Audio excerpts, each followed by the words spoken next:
même employé des expressions qui frôlent l'oxymore, comme l'expression de démocratie illibérale. Le problème est de savoir ce que l'on met derrière le mot démocratie. Regardons par exemple le régime d'Erdogan. Au fond, la définition minimale de la démocratie, c'est que la démocratie met en place des régimes qui sont réversibles. La démocratie met en place des mécanismes qui permettent d'interrompre, de mettre fin à un pouvoir et de le remplacer par un autre. Or, ce que l'on voit dans un certain nombre de démocraties aujourd'hui, c'est une double chose. La première chose, c'est que ce principe minimal de réversibilité qui définissait la démocratie pour Schumpeter, il disait la démocratie et Popper, c'est la même chose.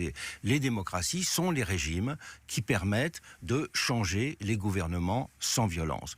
Or, on voit de plus en plus des régimes qui organisent insidieusement et progressivement le rétrécissement de cette possibilité de réversibilité. Comment ils l'organisent ?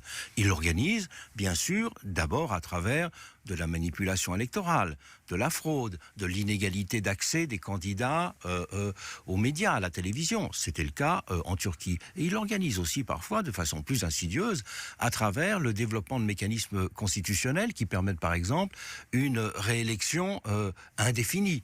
C'était quelque chose qui a été débattu récemment en Équateur ou en Bolivie.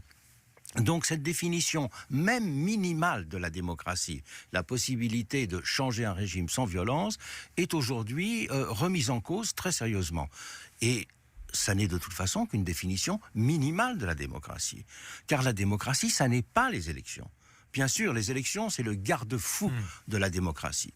L'élection, c'est ce qui donne un permis de gouverner. Et il faut bien choisir entre des personnes, il faut bien, à un moment donné, prendre une décision pour savoir qui gouverne. Mais la démocratie n'est pas simplement justement l'élection qui permet de savoir qui est légitime pour gouverner, mais comment cette personne doit gouverner. Et c'est là que le bas blesse.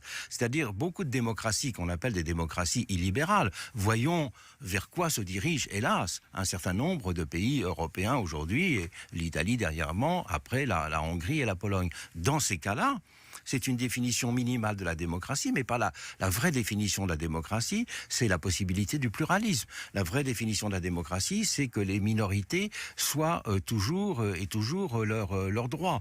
Or, dans ces démocraties libérales, c'est le pouvoir, on pourrait dire, brut et immédiat de la majorité, et qui justifie au nom de ce pouvoir de la majorité, par exemple, le fait de limiter le droit des médias. C'est le raisonnement qu'avait Napoléon III.